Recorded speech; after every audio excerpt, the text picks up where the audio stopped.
খাজা মঈনুদ্দিন চিশতি না হইলে তো আমাদের এই মুসলমান এই বঙ্গে মাদ্রাসা হইতো না।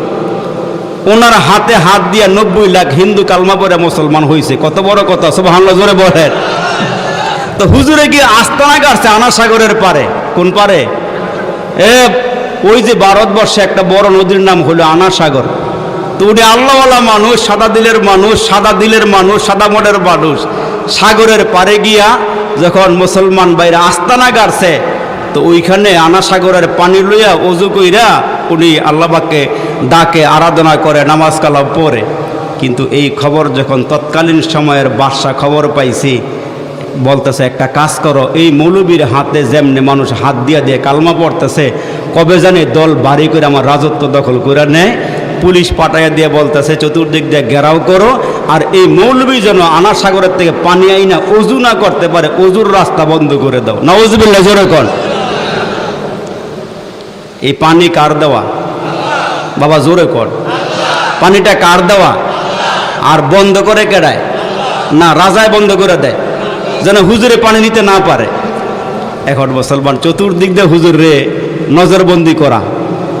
তো হুজুরে খাদেমরা ডাক দিয়ে কয়, একটা কাম কর, শেষ মুহূর্তে 1 লোটা পানি আইন আমার উজু করার সুযোগ দে। জোরে কর সুবহানাল্লাহ। লোটা লইয়া পাড়ের কিনারায় গেছে। পুলিশ গিয়ে কয়, এখানে কেন আসছ? হুজুরের জন্য একটু পানি নিতে আসছি। না, পানি দেওয়া যাইব না, রাজার পক্ষ থেকে পানি দেওয়া নিষেধ।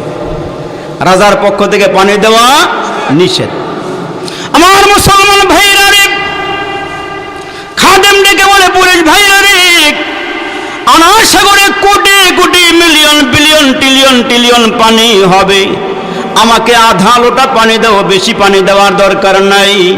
আল্লাহর ওলির হুকুম পাইয়া আধা লোটা পানি নিয়া পুলিশ বলতেছে, আধা লোটা পানি দিলে আর কি হবে? আধা লোটা পানি লইয়া হুজুরের সামনে আসছে। একটু ভালো করে খেয়াল করে শোনেন। এগুলো বলার উদ্দেশ্য হইল আমরা যেন এদের মতো হইয়া কবরে যাইতে পারি। জোরে কোন আল্লাহু আকবার। এই আধা লোটা পানি লইছে, হুজুর অজু করছে। সুবহানাল্লাহ জোরে গাওয়া লাগে। রেডি এখন না, রেডি না। আধা লোটা পানি দেয় তখন অজু করছে, 2 রাকাত নামাজ পড়ছে। পুলিশেরা তাকায় দেখতেছে আস্তে আস্তে আনা সাগরের পানি শুকাইতেছে। হুজুরের নামাজও শেষ, পানি শুকানোও শেষ। আর একটু জোরে কর। নামাজও শেষ, আনা সাগরের পানি শুকানোও শেষ। এই পানি কার দেওয়া? এই দুনিয়ার সব কিছু দিছেন কে? কে দিছে? আমাদের মালিকটা কে জানি? আর একটু জোরে কর। ये जमी मेरे लिए है, आसमां मेरे लिए, ये जमी मेरे लिए है, आसमां मेरे लिए, और है मसरूफ खिदमत कुल जहां मेरे लिए, बरगोबर मेरे लिए है, हर फलक मेरे लिए, बरगोबर मेरे लिए है, हर समर मेरे लिए। सुभान अल्लाह जोरे कर। बरगोबर मेरे लिए है, हर समर मेरे लिए, हर गुलिस्ता मेरे लिए, एक मेरे दम से है उस बज़्म आलम का फरूक, वक़फ़ खिदमत है सबका नौ मेरे लिए, हर कोते अफला के अंजुम दौर शमसे का निज़ाम, चल रहा है तेरे से ये कारवा मेरे लिए। अल्लाहु अकबर बोलें। বাংলাটা শুনেন। কে দিল রে লতার গাছে, কে দিল রে লতার গাছে এত বড় কদু, কার ইশারায় মৌমাছিরা মৌচাকে দেয় মধু। জোরে কোন। কে দিল রে লতার গাছে এত বড় কদু, কার ইশারায় মৌমাছিরা মৌচাকে দেয় মধু। শিমুল গাছে কে দিল রে নরম নরম তুলা, কার দেশে চৈত্র মাসে জমিন মাঝে দুলা। মরিচ গাছে কে দিল রে মরিচে তো ঝাল, মরিচ গাছে কে দিল রে মরিচে তো ঝাল, কার দেশে ভাদ্র মাসে পাকে গাছে তাল। ঝিনুক মাঝে কে দিল রে মণি মুক্তাহার, আখের মাঝে কে দিল গো রস যে চমৎকার। জোরে কইতেন না সুবহানাল্লাহ। নিয়ামত খাইয়া দাঁত ক্ষয় করে লাই বান্দা এত বড় নিমক হারাম জিব্বাটা লড়াই কয় না আলহামদুলিল্লাহ। এই জিব্বা কার দেওয়া, দাঁতগুলো কার দেওয়া? খাইতে খাইতে দাঁত ক্ষয় হয়ে গেছে গা, জিব্বা নারায় কয় না আলহামদুলিল্লাহ। তুমি যা খাওয়াইছো আলহামদুলিল্লাহ, ভালোই খাওয়াইছো। মুখ মুচ্চা কয় আল্লাহ কি খাওয়াইছো তুমি আমারে? আমার পাশের বেড়ায় দিয়ে রুই মাছ খায়, আমার আমি দিয়ে খাইতে পারি না গুড়া মাছও। এটার নাম হলো নিমক হারাম। এটার নাম কি? নিমক হারাম। একবারে আল্লাহ পাকের অভিযোগ দিয়ে আল্লাহ এক জোড়া স্যান্ডেল কেনার টেহা নাই, স্যান্ডেল কেনার টাকা নাই। এই বেটায় রোডটা পারে হেই পারে গিয়ে দেখে এক বেটার দুইটা ফাওই দেয়। তখন বেটায় আল্লাহ তুমি যে আমার দুইটা পাও দিছো, এর চেয়ে বড় শুকরিয়া আদায় করার মতো কোনো ভাষা আমার নেই। জোরে কোন সুবহানাল্লাহ। এখন হুজুরের নামাজও শেষ, আনাসাগরের পানি শুকায়ও শেষ। এখন একদল পুলিশ পাঠাইছে হুজুরের হ্যান্ডকাপ লাগাইতো। মুসলমান ভাইরা রে আমার, পুলিশ বাহিনী আইসা দেখে হুজুর নামাজের মধ্যে, আর হুজুরের পাশে যে পুলিশগুলো আসিল এই পুলিশগুলো হুজুরের কাছে কাছে আইসা হুজুরকে ধরার জন্য আসছে। হুজুরকে আও কাছে আসো। হুজুরের কাছাকাছি আসলে বসো। যেইটারে যেমনে বসাইছে মাটির লগে মিল্লা রইছে। জোরে কন। মাটির মধ্যে কি রইছে? চুম্বকের মতন মাটি দর্শে কামড় দিয়া সারা সারি নেয়। বসো। তো রাজা বলতেছে কি রে, একদল পুলিশ পাঠাইলাম মৌলবীরে ধরতে, এরা আসে না কেন? আরেকটু বাহিনী বাড়াইয়া, লোক লস্কর বাড়াইয়া আরেক দল পাঠাইছে। এরা আইসা দেখে পুলিশ সব হুজুরের সামনে নতজন হয়ে বসে রয়েছে। ওই পুলিশ বাহিনী আইসা কাছাকাছি আইসা কয়, এই তোমাদেরকে পাঠাইলাম, তোমার কি হুজুরের মুরিদ হয়ে গেল নাকি? মুখ আছে, বাসা নাই, চোখ আছে, দেখতাছে, কোনো আওয়াজ নাই। জোরে কোন সুবহানাল্লাহ। দ্বিতীয় বাহিনী যখন আসছে আরেকটু শক্তিশালী হয়ে আসছে। হুজুরের কাছাকাছি আসার পর খাজা মঈনুদ্দিন চিশতি রহমাতুল্লাহ আলাইহি ডাক দিয়া কয়, আসো আমারে পাকড়াও করার জন্য আসছো, আমিও তোমাদের সঙ্গে যেতে রাজি আছি, তৈয়ার আছে, আসো আসো কাছাকাছি আসো। এদেরকে হুজুর কাছাকাছি আইনা বসাইছে। যে যেমনে আইসা বসতেছে এমনি রইছে। আর একটু জোরে কর। কয় দল আসছে? 2 দল। রাজা টান দিয়ে দিছে, সময় দিয়ে দিছে, টাইমের ভিতরে দ্বিতীয় দলও যায় না। তৃতীয় আরেকটা দল পাঠাইছে। আরেকটা দল আরেকটু শক্তিশালী করে যখন পাঠাইছে, আমার দিকে খেয়াল করেন, আল্লাহওয়ালার সঙ্গে বেয়াদবি করলে আমার আল্লাহ ডাক দিয়ে নবী আপনি জানিয়ে দেন, মানে আদালি ওয়ালিয়ান ফাকাদ আযানতুহু বিল হার। কেউ দুনিয়ার জমিনে আমার আল্লাহ, আমার ওলিদের সাথে, আমার ওলিদের সাথে, আমার বন্ধুদের সাথে যারা বেয়াদবি করবে এদেরকে আমার সঙ্গে যুদ্ধ করার জন্য তৈয়ার হতে বলেন। আল্লাহর সঙ্গে যুদ্ধ করে কেউ পারছে? আরেকটু জোরে বলেন, পারছে? আমাদের খালিক, আমাদের মালিকের সঙ্গে কেউ যুদ্ধ করে পারে নাই, পারবো না।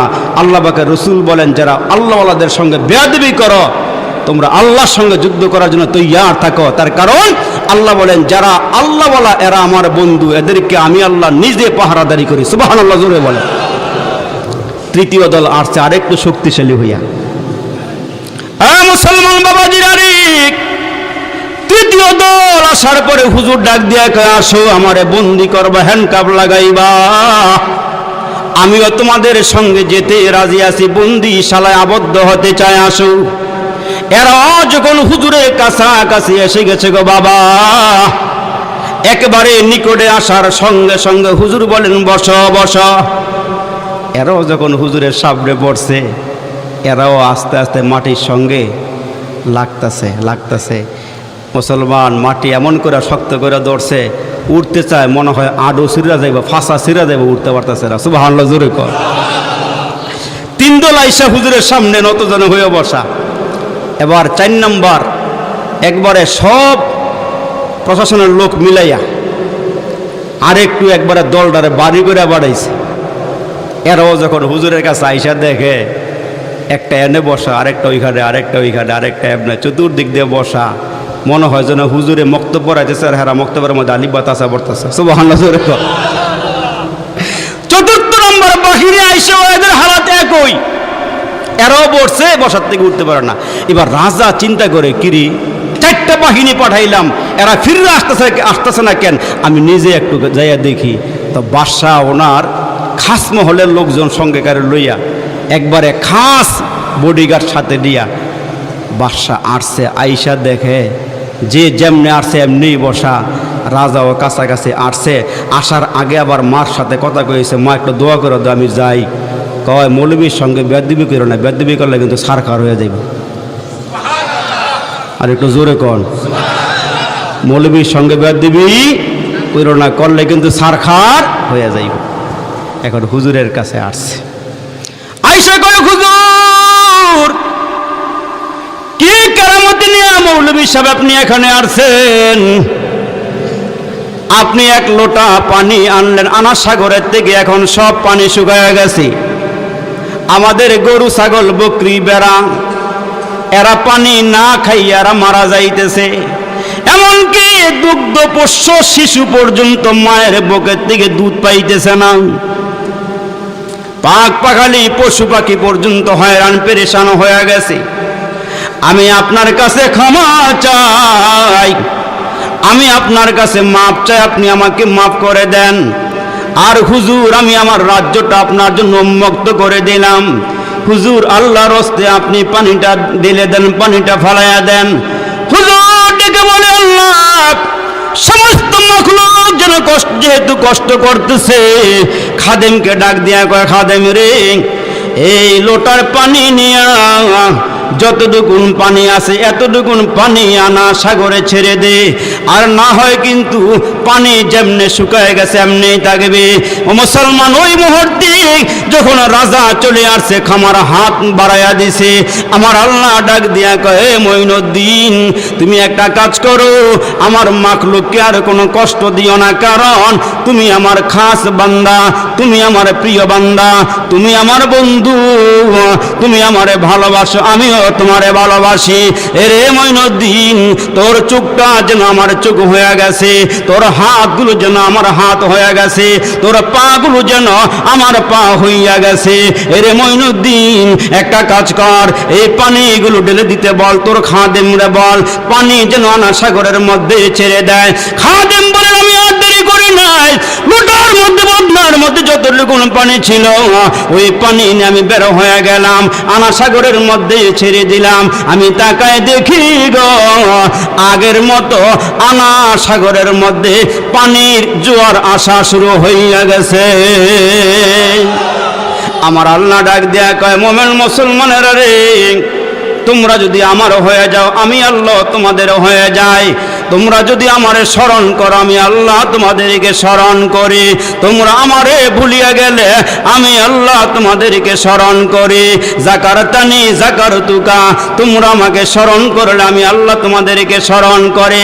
আমার আল্লাহ ডাক দিয়ে কয়, শোনো তোমাদেরকে আমি আল্লাহ এত ভালোবাসি, এত মোহাব্বত করি।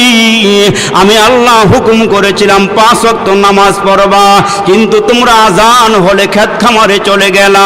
আজান হওয়ার পর অফিস ছাড়তে পারলা না, আজান হওয়ার পরে দোকান বন্ধ করতে পারলা না, কাজকর্ম ছেড়ে আমার কুদরতি পায়ে সেজদা দিবার পারলা না। তারপরে ওরে বান্দা আমি আল্লাহ তোমাদেরকে এত মোহাব্বত করি, এত ভালোবাসি। আমি আল্লাহকে ডাক না দিল আমি আল্লাহ তোমার খানা বন্ধ করি না, আমি আল্লাহর নামাজ না পড়লো আমি আল্লাহ তোমার বেয়াজ্জতি করি না। কেন? তুমি হইলা শেষ জামানার নবীর উম্মত। আমার মুসলমান ভাইরা রে,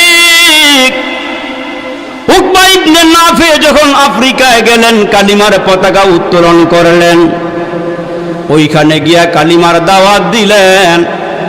আফ্রিকার মানুষগুলো কালিমা গ্রহণ করলো। কিছু মানুষ কালিমা গ্রহণ করার পর সাহাবায়ে কেরাম এক এলাকা থেকে আরেক এলাকায় চলে গেলেন। এদিক দিয়ে আবার ওই আফ্রিকার মানুষগুলো তারা পূর্বের ধর্মে ফিরে গেল। সাহাবায়ে কেরামের দল আবার আইসা কালিমার দাওয়াত দেওয়া শুরু করলো। যখন দেখা গেল এরা কালিমার দাওয়াত দিলে কালমা গ্রহণ করে, সাহাবীরা দূরে চলে গেলে আবার আগের ধর্মে এরা ফিরে যায়। তখন সাহাবায়ে কেরাম ডাক দিয়া কয়, তোমরা যদি কালিমার পতাকা উত্তোলন না করো, কালিমা গ্রহণ না করো, ইমানদার না হও, তাইলে এই তরবারে দিয়া তোমাদেরকে সোজা করা হবে। এখন মুসলমান বাবাজিরা রে, যারা মদিনা শরীফ থেকে আফ্রিকায় গিয়েছিল, উকবা ইবনে নাফে রাদিয়াল্লাহু তাআলা আনহুর সঙ্গে 18 জন সাহাবী, ওই সাহাবীদেরকে ডেকে বলল, সাহাবীরা রে, তোমাদেরকে একটা এলাকার মধ্যে বসবাস করার জায়গা ঠিক করে দেই, ওই জায়গার মধ্যে তোমরা বসবাস করবে। 18 জন সাহাবী না উকবা ইবনে নাফে রাদিয়াল্লাহু তাআলা আনহু চলে গেলেন, একটা জায়গায় চলে গেলেন, এদেরকে বসবাসের ঘর বাড়ি করে দিবেন। ওইখানে গিয়ে দেখলেন বন জঙ্গল, হিংস্র প্রাণী বসবাস করে, বাঘ ঘুরতেছে, সিংহ ঘুরতেছে জঙ্গলার ভিতরে। ওই জঙ্গলার ভিতরে উকবা ইবনে নাফে সাহাবীদেরকে নিয়ে বসবাস করবেন। আল্লাহর নবীর সাহাবী দাঁড়াইয়া ডাক দিয়া বলতেছেন, ও বন জঙ্গলের বাঘরা রে, ও বন জঙ্গলের হরিণীরা, সাপ বিচ্ছুরা, সিংহরা, আমরা সাহাবীরা এখানে বসবাস করব। আমরা নবীর সাহাবী, আমরা চোখ দিয়ে আমার নবীরে দেখছি, আমরা কালমা গ্রহণ করছি, ঈমান এনেছি, আমরা সাহাবীরা এখানে বসবাস করব। তোমরা হিংস্র প্রাণীরা এই এলাকা ছাড়িয়া চলে যাও, আমাদেরকে একটু বসবাস করার সুযোগ করে দাও।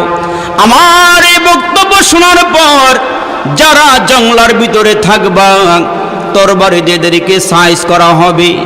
এরা কেমন ইমানদার, এরা কেমন মুত্তাকি, এরা কেমন আল্লাহওয়ালা সাহাবী।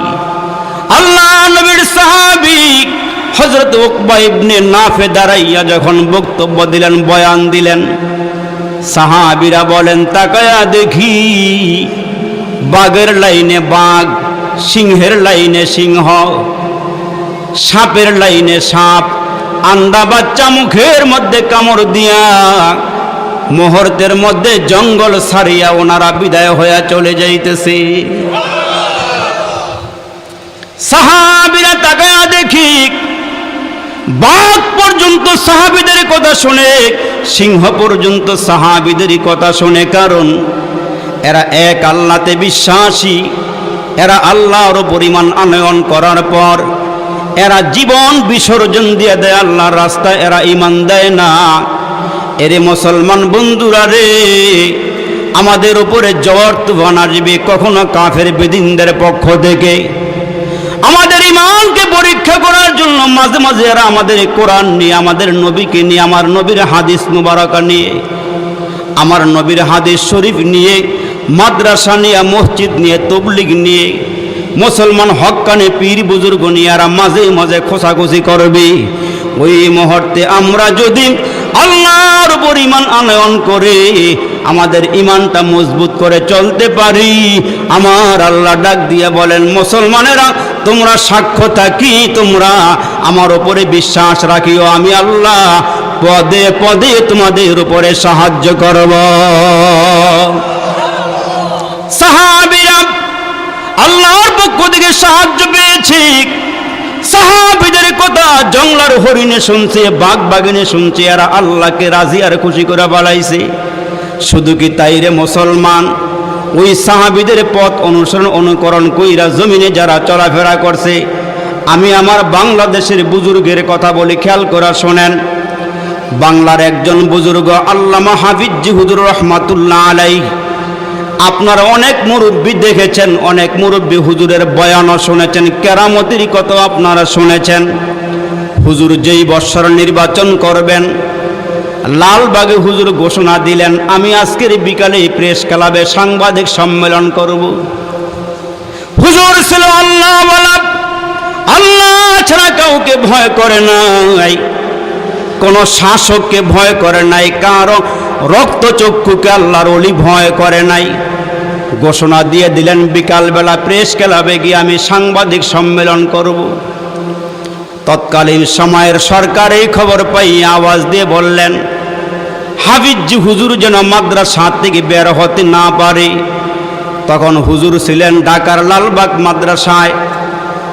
হুজুরকে বলা হলো, হুজুর আপনার মাদ্রাসার গেটের সামনে পুলিশ মোতায়েন করা আছে, আপনাকে নজরবন্দি করে রাখা আছে। আপনি আজকের বিকালে সাংবাদিক সম্মেলন করতে পারবেন না, আজকে আপনি বের হতে পারবেন না। আমার দিকে খেয়াল করেন, আল্লাহর ওলি, জিন্দা ওলি, বাংলার সিংহ পুরুষ হাফিজ হুজুর রহমাতুল্লাহ আলাইহি বললেন, তোমরা একটা কাজ করো, আমার জন্য একটু ওযুর পানি আনো, আমি ওযু করিয়া 2 রাকাত নামাজ পড়ে আল্লাহর দরবারে সাহায্য কামনা করি। হুজুরের জন্য 1 লোটা পানি আনা হলো। এ মুসলমান, মুসলমানের অস্ত্র হইল, হাতিয়ার হইল ওযু। সুবহানাল্লাহ জোরে বলেন। বাংলার হাফিজ হুজুর রহমাতুল্লাহ আলাইহি ওযু করলেন। ওযু করার পর 2 রাকাত নামাজ পড়ে আল্লাহর দরবারে সাহায্য চাইলেন। মালিক, কোরআন পড়াই, কিতাব পড়াই ইবাদত মনে করে, আমি রাজনীতিও করি ইবাদত মনে করি। সুবহানাল্লাহ জোরে আওয়াজ দিয়ে বলেন। রাজনীতি করে এইটার আমি ইবাদত মনে করি। তোমার ধর্ম, তোমার দিন মানুষের কানে কানে, মানুষের ঘরে ঘরে পৌঁছাইবার জন্য আমি রাজনীতি করি। সুবহানাল্লাহ। হুজুর বললেন, তোমরা একটা কাজ করো, ছাত্ররা একটা রিকশা ডেকে নিয়ে আসো, আমার গেটের সামনে রিকশা থামাও। কয় হুজুর, বাহিরে তো অনেক পুলিশ দাঁড়ায় আছে। হুজুর, রিকশাই না কি করব? কয় রিকশা নিয়ে আসো। কথা খেয়াল করতেছেন? এরাও মানুষ, আমরাও মানুষ। এরাও রক্তে মাংস গড়া মানুষ, আমরাও রক্তে মাংস গড়া মানুষ। এরা যেই জমিনে চলাফেরা করছে, আমরাও সেই জমিনে চলাফেরা করি। ওনাদেরকে যে মালিক সৃষ্টি করছে, আমাদেরকেও সেই মালিক সৃষ্টি করছে। কিন্তু আমাদের মধ্যে আর ওনাদের মধ্যে কোনো তারতম্য আছে না? একই তারতম্য নাই? আল্লাহু আকবার। হুজুর বললেন, রিকশা ডেকে আনো। ছাত্র গিয়ে রিকশা ডাইকা মাদ্রাসার গেটের সামনে আনলো। হাফিজ হুজুর রহমাতুল্লাহ আলাইহি খাদেমকে সঙ্গে নিয়ে বের হইয়া রিকশার মধ্যে উঠলেন আর বললেন, এ রিকশা চালক ভাই, রিকশা চালাও। 2 পাশে পুলিশ দাঁড়ায় আছে। আল্লাহর ওলি বলতেছেন, কলিং বেলের আওয়াজ দিয়ে তোমরা সামনের দিকে, তুমি রিকশা নিয়ে সামনে আগাও। তো হুজুর আস্তে আস্তে রিকশা নিয়ে প্রেস ক্লাবে চলে গেছে। 2 দিকে পুলিশ দাঁড়ায় রয়েছে। কিছুক্ষণ পরে 2-1 পুলিশ ভিতরে ঢুকে গিয়া কয়, ছাত্র ভাইরা, হাফিজ হুজুরের নাম শুনছি, আমরা কখনো দেখি নাই, হুজুরের সঙ্গে একটু দেখা করতে আসছিলাম, হুজুর কোন রুমের মধ্যে আছে? ছাত্ররা বলতেছে, পুলিশ ভাই, হুজুর তো একটু আগে এই রুমেই ছিল, এখন তো হুজুর এখানে নাই, হুজুর তো এখান থেকে চলে গেছে। এর ভিতরেই মুসলমান, এদের হাতের মধ্যে ওয়্যারলেস আছে, ক্রিং ক্রিং আওয়াজ হইতেছে আর বলতেছে, তোমাদের এত পুলিশ মোতায়েন করলাম, হুজুরের মাদ্রাসা ঘেরাও দেওয়াইলাম, এই ঘেরাওয়ার ভিতর দিয়ে হুজুর কেমনে প্রেস ক্লাবে বাইয়া পড়ল? তোমাদের একজনেরও চাকরি নাই। সুবহানাল্লাহ জোরে কইতা না? 2 পাশে পুলিশ দাঁড়ায় রয়েছে হুজুরকে ধরার লাগে, পাকড়াও করার লাগে। হুজুরের ভিতর দিয়া শাহেন সার হালাতে রিক্সার উপরে বইসা হুজুরে প্রেস ক্লাবের মধ্যে গিয়া সাংবাদিক সম্মেলন শুরু করে দিছে। আর একটু জোরে কর না সুবহানাল্লাহ। দেখছেন কার সাথে মিলছে এটা? আমার নবীর ঘরের চতুর্দিকে কাফেররা যখন অস্ত্র শস্ত্র নিয়ে দাঁড়াইছে, আমার দিকে খেয়াল, অস্ত্র শস্ত্র নিয়ে যখন দাঁড়াইছে, আমার নবী সাহায্য চাইছিলেন কার কাছে? বাবা, আল্লাহ পাকের নামটা জীবনের শ্রেষ্ঠ আওয়াজ দিয়ে বলেন তো। সাহায্য চাইছেন কার কাছে? আল্লাহ পাকের রসুল ঘরের দরওয়াজার সামনে আইসা দেখে চতুর্দিকে দেশীয় অস্ত্র নিয়ে কাফের বেদিনটা দাঁড়ায় রয়েছে। আর আমার নবী ঘর থেকে বের হবে, জিবরাইল এসে ডাক দিয়ে, আল্লাহর নবী আপনি বের হইতে পারবেন, অসুবিধা নাই। ওয়াজআলনা মিন বাইনি আইদিহিম সাদ্দা ওয়া মিন খালফিহিম সাদ্দান ফাগশাইনাহুম ফাহুম লা ইউবসিরুন। কোরআন আপনার সামনে আছে, কোরআনের বরকতটা আপনি দেখেন। ও নবী, আপনি কিছু হাতের মধ্যে বালু নিয়ে এই আয়াতটা পইরে একটু ফুক মাইরা আপনি সামনের দিকে মারেন। তো আমার নবী জিবরাইলের আদেশ পাইয়া, হুকুম পাইয়া হাতের মুষ্টির মধ্যে বালু লইয়া, ইতিহাস তো আপনারা জানেন, বালুটা লইয়া যখন ফিকা মারছিল, আল্লাহ ডাক দিয়া কয়, হুজুর আপনি মারছেন কোন দিকে? কয়, আল্লাহ আমি তো সামনের দিকে মারছিলাম। আমার আল্লাহ ডাক দিয়া কয়, মা রমাইতা ইজ রমাইতা ওয়ালাকিন্নাল্লাহ রমা। ও নবী, আপনি মারছেন একদিকে আর আমি এটারে ঘুরাইছি চতুর্দিকে। আর একটু জোরে কর।